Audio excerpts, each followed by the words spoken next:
new trade targets day as we are about 8 days away from the NHL trade deadline. And we talked about Chris Tanev earlier in the show. He's gone off the board. Noah Hanifin, though, still there. What's the latest on the Flames defenseman?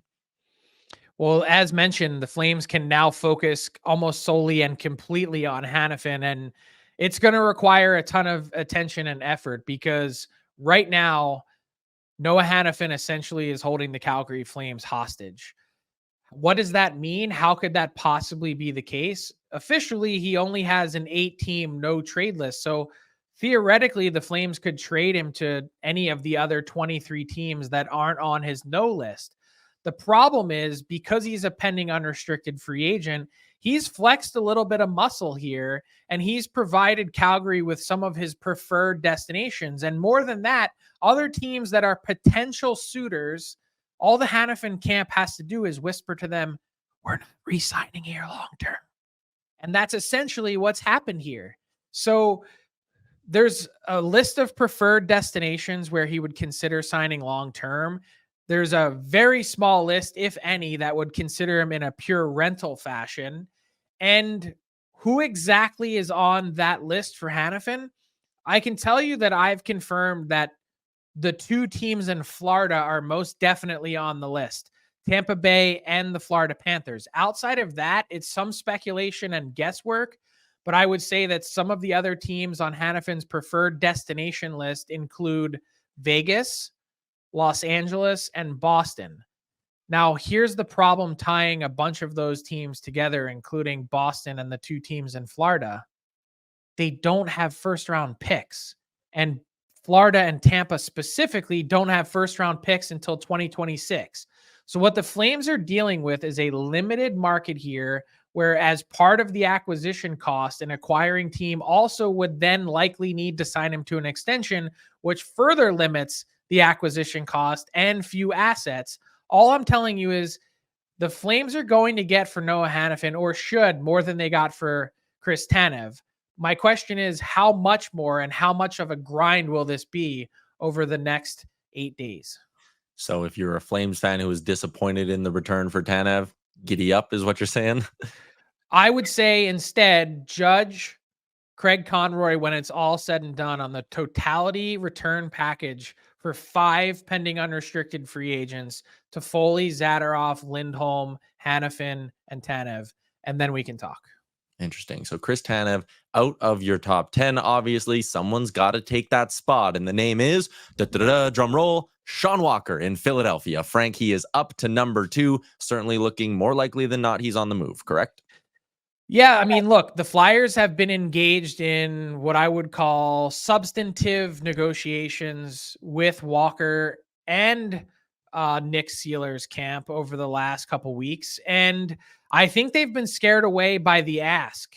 Now, that's not to say that an extension can't materialize, but the way I would handicap it right now is that it's more likely than not that Walker will be on the move.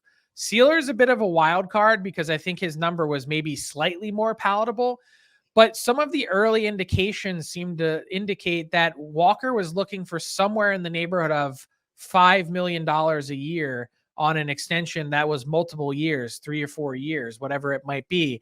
And the Flyers are looking at that saying, hey, he's played great this year. He's been a valuable addition, but I don't think they're in any position to be locking up their blue line for the next number of years at that type of price level. So I think the likelihood of a trade has been ratcheted up.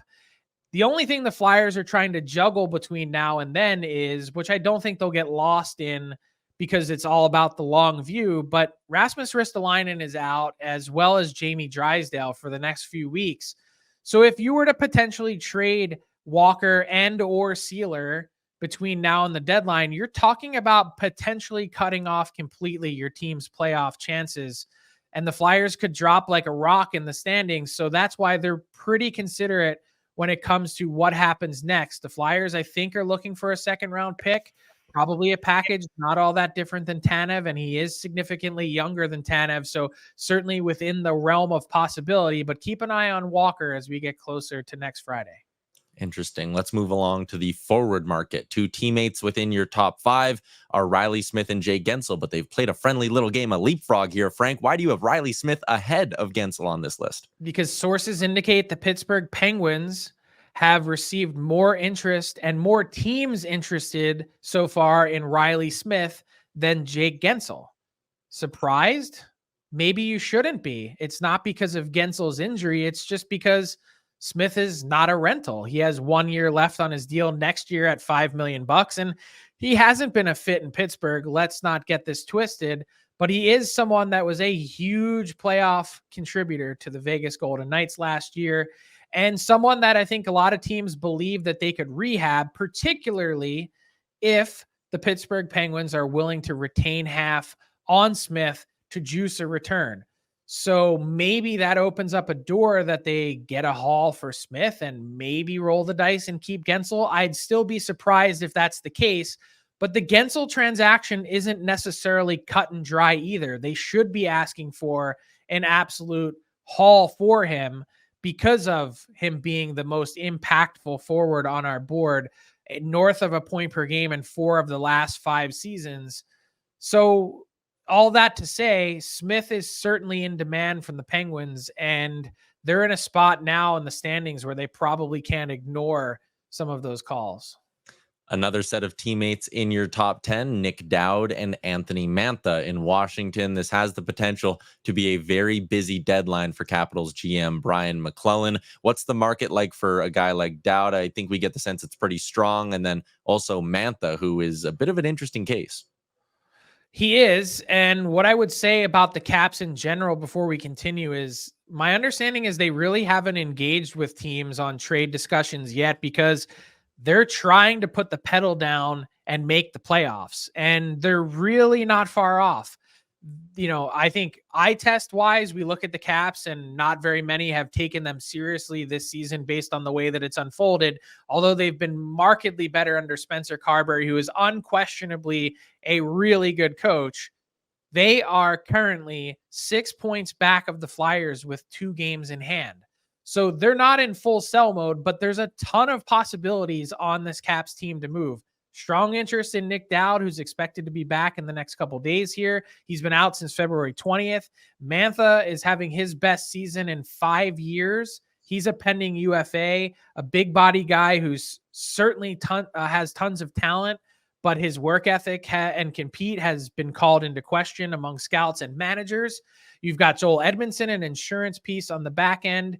And I'll throw one more name in the mix that's on our trade targets board and certainly rose a bit would be Max Pacioretty. Name to keep an eye on. Only a $2 million salary cap hit. The second player in Caps franchise history other than Alex Ovechkin to have a no move clause. So he is in complete and total control here. But if the Caps are out, I wonder if a team like the Florida Panthers, limited assets, could be a good fit for Pacioretty as we get closer.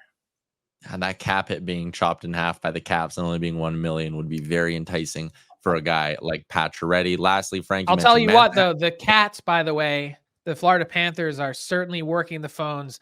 They're trying to find fits and ways to improve this team with a Walmart type budget in terms of assets that they've got there.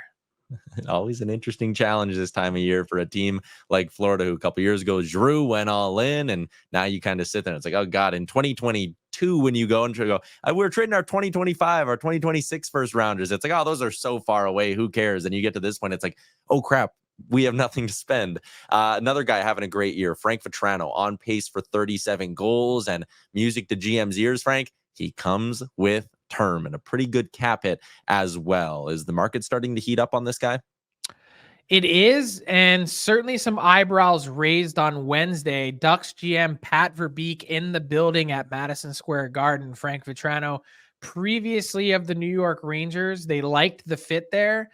Here's what I'm told on Vatrano. The Ducks are not really all that enthused or intrigued about the idea of trading him because part of the problem is you trade Vatrano and then you need to go out and find the next Frank Vatrano for next season.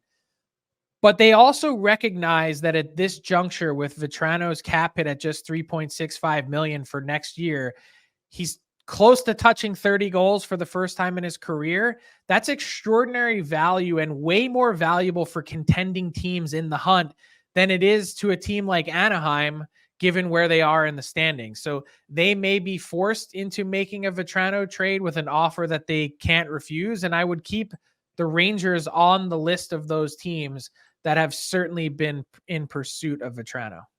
Like drinking out of a fire hose. Tons of information in today's edition of Icebreakers, as trade talk is only heating up more. That full new trade targets list is coming later on today at dailyfaceoff.com. That's a wrap for today's Icebreakers, delivered by DoorDash.